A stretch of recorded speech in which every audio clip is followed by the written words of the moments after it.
জয় মা শীতলা দেবীর জয়। নমস্কার সকল সম্মানীয় দর্শক ও শ্রোতা বন্ধুদের এই চ্যানেলের পক্ষ থেকে সকলকে স্বাগত জানাই। আশা করছি ঈশ্বরের আশীর্বাদে আপনারা সকলেই ভালো আছেন, সুস্থ আছেন। আজ 22শে মার্চ 2025 শনিবার। আজ শীতলা অষ্টমী, অর্থাৎ এবছর 2025 সালে শীতলা অষ্টমী পুজো শুরু হচ্ছে 22শে মার্চ শনিবার সকাল 4:23 এবং এই তিথি সমাপ্ত হচ্ছে আগামীকাল রবিবার 23শে মার্চ সকাল 5:23। তবে এবছর 22শে মার্চ পালিত হবে শীতলা অষ্টমী, অর্থাৎ আজকের দিনে সুসম্পন্ন হতে চলেছে শীতলা অষ্টমী। এই তিথিতে শীতলা দেবীর পুজো করলে সমস্ত রোগ ব্যাধি থেকে মুক্তি পাওয়া যায়। পাশাপাশি নিজের ভক্তকে সারা জীবন আরোগ্যের আশীর্বাদ দেন মা শীতলা দেবী। শীতলা অষ্টমী তিথিতে আদি শক্তির এই স্বরূপের নিয়ম মেনে পুজো মন্ত্র জপ করার পাশাপাশি ব্রতকথা পাঠ বা শ্রবণ করলে পুজোর সম্পূর্ণ ফল পাওয়া যায়।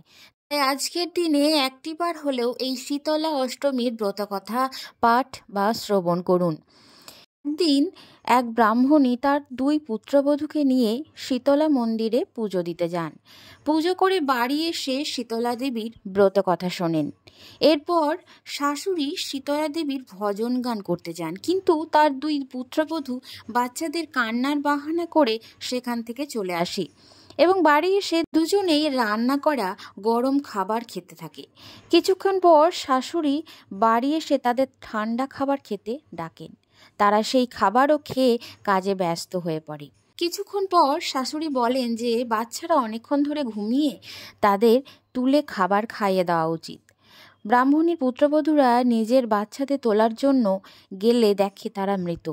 তাদের মনে ভয় জাগে যে শীতলার প্রকোপের কারণেই এমন হয়েছে। বউয়েরা হতাশ হয়ে শাশুড়িকে সব কথা জানায়। তখন তাদের মধ্যে বিবাদ বাঁধে।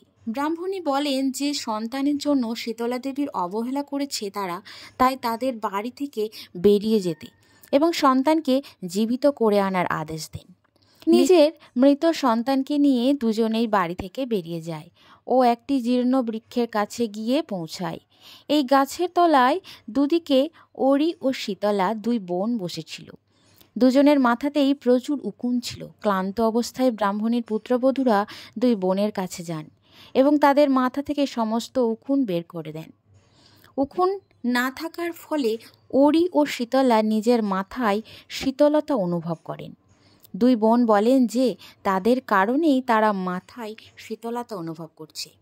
ঠিক এইভাবেই পুত্রবধূরাও যাতে পেটের শান্তি লাভ করে। ব্রাহ্মণীর পুত্রবধূরা জানান যে তারা শীতলার খোঁজে এদিক ওদিক ঘুরছেন, কিন্তু তার দর্শন হচ্ছে না।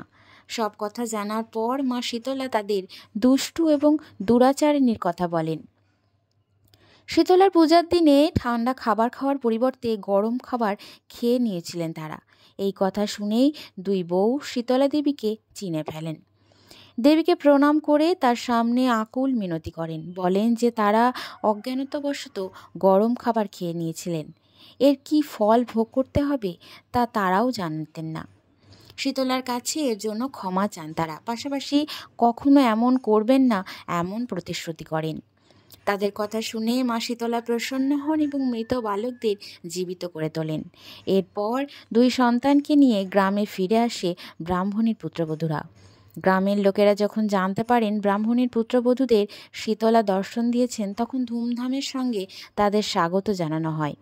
এরপর শীতলা দেবীর আশীর্বাদ লাভের জন্য গ্রামে শীতলা মন্দির নির্মাণের পরিকল্পনা করেন তারা।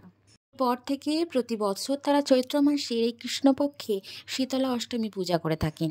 আর তখন থেকেই দিকে দিকে ছড়িয়ে পড়ে এই শীতলা অষ্টমীর ব্রতকথা। তাই আজকের দিনে একটিবার হলেও এই শীতলা অষ্টমী ব্রতকথা পাঠ করুন। যদি সম্ভব না হয় তাহলে একটিবার হলেও শ্রবণ করুন। বন্ধুরা, এই ছিল আজকের ভিডিওটি এখানেই সমাপ্ত করছি। আশা করছি আপনাদের উপকৃত করতে পেরেছি। ভালো লাগলে আপনজনদের সাথে শেয়ার করে চ্যানেলটি সাবস্ক্রাইব করে পাশে থাকবেন। ধন্যবাদ সকলকে। জয় মা শীতলা দেবী।